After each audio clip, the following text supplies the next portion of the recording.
SG Consultancy Services. Study MBBS in Russia, Philippines, Uzbekistan. దానికి పెళ్లి చేసుకోవడం ఎందుకు? That's what I'm saying. అది మీ కాన్షియస్ డెసిషన్. పెళ్లి చేసుకోకూడదా, లివ్ ఇన్ ఉండాలా, అది అనేది మీ కాన్షియస్ డెసిషన్. ఏమి కానీ మీరు ఏదైనా చేయొచ్చు, కానీ ఆ స్టేట్ ఆఫ్ థింగ్ పర్మనెంట్గా ఉండదు. ఈ కారణాల వల్ల కారణాలు స్టడీ చేసినప్పుడు యూ టేక్ ఎ డెసిషన్, చేసుకోలే వద్దా అనేది. సో ఇప్పుడు ఎవరో 4-5 పెళ్లి చేసుకుంటారు, ఎవడో చేసుకోడు, ఎవడో ఒకటి లివ్ ఇన్ అఫేర్స్ చేసుకుంటాడు. అదంతా వాడి పర్సనల్ డెసిషన్. అమ్మాయి అబ్బాయి మధ్యలో నుంచి వచ్చిన ఇది మారల్ కోడ్ ఏం చేస్తుంది, విలువలు అనేవి మిమ్మల్ని కమిట్ చేస్తాను. ఇది కరెక్టు, ఇది రాంగు, ఇది చెయ్యకూడదు, ఇది చెయ్యాలి అనేది ఒక సోషల్ ప్రెషర్తో బయట వాళ్ళు ఏమనుకుంటారు, చూడు ఏం చేశాడో చూసావా వా అని ఒక ఎక్స్ప్రెషన్స్ తోటి you're making them feel guilty. కానీ వీళ్ళకి రిలేషన్షిప్ ఉందా లేదు, ఆ బెడ్రూమ్లో హస్బెండ్ అమ్మాయి మధ్య ఏం జరుగుతుందో తెలీదు, కేవలం కమెంట్ చేయాలి. కాబట్టి ఒక ఏన్షియంట్ రిచువలిస్టిక్ సొసైటీ టైప్లో చేస్తూ ఉంటారు. కానీ నేను వేరే ఎపిసోడ్స్లో ఎప్పుడైతే మీరు దాని విలువలు అనే ఆరిజిన్ ఏంటి, అసలు విలువలు అనేవి ఎందుకు వచ్చినాయి, రిలీజియన్ లీగాలిటీ ఉండగా విలువలు అసలు అవసరం ఏంటి, ఇవన్నీ అర్థం చేసుకున్నప్పుడు you won't take it at face value. ఏదైనా కూడా మీరు మనిషిగా పుట్టారు, మనిషిగా బతకాలి, మీకు పిల్లలు కావాలో ఓకే కానండి, పెళ్లి చేసుకోవాలి. కానీ ఆ పెళ్లి మూలన ఏంటి, పిల్లలు రేపు పొద్దున్న అలాగే ఉంటారా, వాళ్ళు మీ పాలిట ఏదో అవుతారో తెలీదు. అవన్నిటికీ మీరు ప్రిపేర్ అయి ఉన్నప్పుడు మీరు కాన్షియస్గా డెసిషన్ తీసుకుంటున్నారు. మీరు ఒక బిజినెస్ ఇన్వెస్ట్మెంట్ చేస్తున్నారు, లాభం వస్తే ఎంత వస్తుంది, నష్టం వస్తే ఎంత వస్తుంది. So you are not saying what is right or wrong, you are only saying be aware. You should be aware, conscious understand the origin. విలువలు అంటే ఏంటి ఫస్ట్ అర్థం అవ్వాలి. విలువలు ఉండడం కాదు, నైతిక విలువలు ఏంటి, నైతిక విలువలు ఏంటి చెప్పు ఫస్ట్. ఎందుకు వచ్చినాయి, దాన్ని ప్రాక్టీస్ చేస్తే వచ్చే ఎవ్రీ దానికి ప్రో అండ్ కాన్ ఉంటుంది. మీరు ఇందాక అన్నారు, ఇప్పుడు ఐన్ ర్యాండ్ ఆ కుటుంబ సభ్యులకు చెప్పడానికి వాళ్ళ ఐక్యూ లెవెల్స్ ఏమిటి, ఎవల్యూషన్ లెవెల్స్ ఏంటి అర్థం చేసుకుని ఆవిడ డిసైడ్ చేసి చెప్పేశారని చెప్పేసి. యూ థింక్ మనుషులకి నిజంగా వాళ్ళ గురించి వాళ్ళకి అంత అవగాహన ఉంటుందని? బికాజ్ నేను అదే చెప్తున్నా, అందుకనే వచ్చిన విలువలు. That is what I'm saying. విలువలు అనేది వచ్చిన రీజన్ ఏంటంటే ఆలోచించే కెపాసిటీ, అర్థం చేసుకునే కెపాసిటీ చాలా చాలా తక్కువ మందికి ఉంటుంది. అందుకనే మనం కోడ్స్ పెడతాం. అప్పుడు 10 కమాండ్మెంట్స్ రాసిచ్చాం, చేయొద్దు, నువ్వు పక్కింటి భార్యని దౌ షల్ నాట్ లవ్ దై నైదర్స్ వైఫ్ అని 10 కమాండ్మెంట్స్లో ఒక కమాండ్మెంట్ అది. ఎందుకంటే హోటల్లో ఉన్నప్పుడు పక్కోడి ప్లేట్లో టిఫిన్ ఎక్కువ బాగున్నట్టే పక్కింటోడి భార్య చాలామంది భర్తలకు బాగుంటుంది. ఎందుకంటే లేదు కాబట్టి ఆడి దగ్గర ఇంట్లో భార్య ఉంది కాబట్టి ఆడి ప్లేట్లో పక్కింటోడి భార్య పక్కోడి ప్లేటు అది బేసిక్. కానీ ఎందుకంటే బైబుల్లో ఎందుకు రాదు, బైబుల్లో thou shalt not covet thy husband అసలు అది రావడానికి అవకాశం ఏంటి? ఎందుకంటే they took into account this is what a man will think. అప్పుడు ఇలా చేయకూడదు, ఇలా చేస్తే అది పాపం or whatever it is అది చెప్తుంది. లేకపోతే thou shall not covet other man's wealth, నువ్వు దొంగతనం చేయకూడదు. ఏదేదైతే మనిషి నేచర్లో సహజంగా ఉంటుందో దాన్ని కర్బ్ చేయటానికి రూల్స్ పెట్టింది. సో మనిషి నేచర్లో సహజంగా ఉన్నాయని అది ఉంది అని వాళ్ళే ఒప్పుకుంటున్నారు. లేకపోతే అసలు పాయింట్ ఎందుకు వస్తుంది అసలు రావటానికి? అది because you always want something which is not with you. That is basic part of human nature. ఆ హ్యూమన్ నేచర్ని మనం కంటైన్ చేసినప్పుడే ఓవరాల్ గుడ్ ఆఫ్ సొసైటీ జరుగుతుంది. సొసైటీ పెంచడానికి contribution, kind of what you call cooperativeness అనేది పెరిగి advance అవుతుంది. So మీరు అన్నారు అంటే కాన్షియస్ అవేర్నెస్ తో డెసిషన్ తీసుకోవాలని చెప్పి, పెళ్లి చేసుకోవాలా, లివ్ ఇన్ ఎంతకాలం ఉండాలి అని. But what I'm saying is వాళ్ళ పరిమితులు పరిధులు ఏంటో వాళ్ళకే చాలా సందర్భాల్లో తెలిసి ఉండదు. For example A will not know, తెలియదు, బికాజ్ ఆపర్చునిటీ లేక చాలా మంది కట్టుబడి ఉంటారు, పడుంటారు. కరెక్ట్. ఆపర్చునిటీ వస్తుందో వాళ్ళు ఎలా స్పందిస్తారో. అందుకనే that is exactly what I meant when I said. ఇప్పుడు తీసుకున్న డెసిషను ఈ పరిస్థితుల్లో, ఈ పర్టికులర్ మైండ్ స్టేట్లో తీసుకున్నది. పరిస్థితులు అలాగే ఉండవు, మైండ్ స్టేట్ అలాగే ఉండదు. They subject to change all the time. So be prepared for an eventuality this might not stand అనేది చెప్పినప్పుడు మీ డెసిషన్ వేరేగా ఉంటుంది. లేదు జీవితం అంతా నేను నీతోనే ఉంటాను అని ఆ సప్త అడుగులు వేసో లేకపోతే ఏదో చేసి అది చేసినప్పుడు, and you have అంటీన్ examples all the time in history.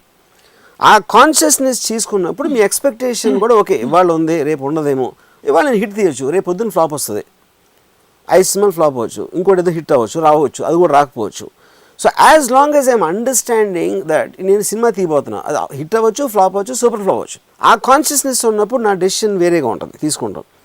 లేదు ఖచ్చితంగా సూపర్ హిట్ అయిపోతుంది, ఇది అసలు మొత్తం రికార్డులు బదులు కొట్టేస్తుంది అని నేను అనుకున్నప్పుడు అది అవ్వకపోతే నాకున్న ఫీలింగ్ వేరు. ఫ్లాప్ అవ్వడానికి కూడా ఛాన్స్ ఉంది అని అనుకున్నప్పుడు నేను తీసుకున్న డెసిషన్కి నేను రియాక్ట్ అయ్యే రెస్పాన్స్ వేరు ఉంటుంది. Same thing will happen with relationship. ఇక్కడ we are talking of specifically man woman relationship. Of course I am talking, but this same thing is applied there. Applied no so specifically majority of the cases rude shock వచ్చినప్పుడే ఏదో జరిగిపోయిందని feel అవుతారు. Correct. Rude shock ఎప్పుడు వస్తుంది? మీరు 100% చేస్తే కాదు, అది మీరు 100% ఇలాంటిది జరగదు అని నమ్మినప్పుడు రూట్ షాక్ వస్తుంది. కానీ ఇలాంటివి చాలాసార్లు జరిగింది, ఇప్పుడు కూడా జరగవచ్చు అని మీరు మెంటల్గా ప్రిపేర్ అయినప్పుడు రూట్ షాక్ అవ్వదు అది. అప్పుడు ఏంటి, నిజంగా మీరు తెలియని వాళ్ళు అయితే అరే జరగలేదా, ఇంకేటికి అఫేర్ లేదా అని ఆశ్చర్యపోవడం నేర్చుకుంటే అప్పుడు కమిట్మెంట్ బ్రేక్ అవ్వకపోవడం ఒక ప్లెజెంట్ సర్ప్రైజ్ అవుతుంది. I think it's a little too far, but still there is a point in it. We get your point. అరే వాట్ ఆర్ యు సేయింగ్ అని అంటే అప్పుడు అంటే అది నార్మ్ గా తీసుకోవాలి. అది నార్మ్, బేస్ లైనే డెఫినెట్ గా. అది పురుషులకు మాత్రం వర్తింపజేస్తారా స్త్రీలకు కూడా? బికాజ్ ఇందా నుంచి of course everybody women don't err as easily as men. I don't know about that. I mean that is a different point. That is because women I think are more sentimental and family oriented. అంటే వాళ్ళకి పిల్లలు అలాంటి instinct ఉంది కాబట్టి they might divert their energies more to the kids. See, ఈ కుళ్ళు బుద్ధి కుతంత్రం DNA లో ఉంటుందంటారా? పురుష DNA లోనే ఉందంటారా? కాదు, it is in human nature. It is నాకు కావాలి. కుతంత్రం అనేది ఎక్కడి నుంచి వస్తుంది? మీరు ఒక ఫిజికల్ ఆస్పెక్ట్లో మీ స్ట్రెంగ్త్ యూజ్ చేస్తారు, ఫిజికల్ స్ట్రెంగ్త్ లేనప్పుడు మీ మైండ్ యూజ్ చేస్తారు. కుతంత్రం అంటే ఏంటి? You are trying to do something for your selfish benefit. అవును, conspiracy, you are trying to manipulate, plot చేసి. సో ఇందాక నేను అనేది రూట్ షాక్ ఒకటి తెలియకపోవడం, రెండోది సీక్రెట్గా అఫేర్ ఉందా లేదా అని గెస్ చేయడంలో they feel betrayed. But suppose అతనే వచ్చి డైరెక్ట్ గా కూర్చొని ఆయన రాండ్ చేసినట్టు చెప్పేస్తే ఒకసారి ఒక ఏడు పేడుస్తారు, తిడతారు, కర్స్ చేస్తే then they will take a decision. So do you feel that people should do that in all cases? అంటే ఓకే, మనం విలువల గురించి మాట్లాడుతున్నాం కాబట్టి నిజాయితీ ఉండాలా, ఆనెస్టీ. కరెక్ట్. ఇక్కడ పాయింట్ ఏంటంటే నిజంగా చెప్పడానికి ఈ దగ్గర ధైర్యం ఉందా, లేకపోతే హీ కాంట్ ఈజ్ పోస్ట్పోన్. మనం చాలాసార్లు ఒక ఎంబారెసింగ్ మూమెంట్ కానీ ఒక అన్ప్లెజెంట్ మూమెంట్ కానీ పోస్ట్పోన్ చేస్తాం. ఇప్పుడు చెప్దాం, తర్వాత చెప్దాం, లేకపోతే ఇది ఇంకా ఉంటుందా. అఫైర్ కూడా మెల్లగా అవుతుంది, టకక్కని జరగదు, అది ఒక ప్రాసెస్ జరుగుతుంది. అది ఉండదా అక్కడ రిలేషన్షిప్, ఆ పర్టికులర్ అమ్మాయి, వాళ్ళకున్న కండిషన్స్, ఇలాంటి చాలా ఫ్యాక్టర్స్ అనేది దాన్ని చేస్తాయి.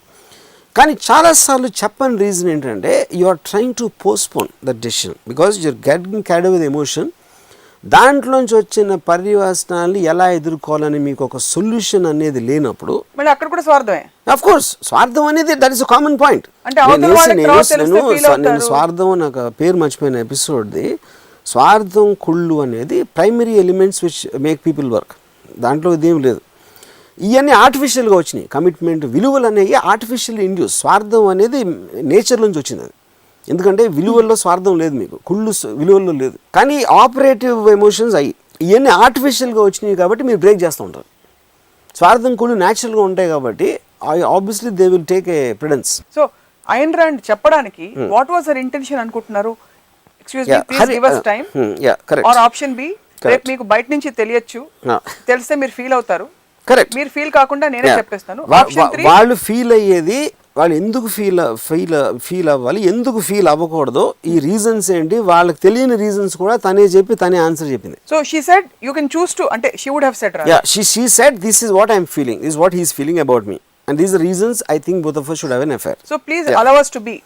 Yeah, correct. లేకపోతే please allow us to be, and you have your choice. మీరు పోతే పోండి. ఇప్పుడు తను అనలేదు అది. She didn't say that. Maybe she would have said that if depending on their answer, but they accepted it. So ఇప్పుడు నేను suppose I met one actor. వాళ్ళ ఇంట్లో కూర్చున్నాను, తన వైఫ్ వచ్చింది. వైఫ్ వచ్చినప్పుడు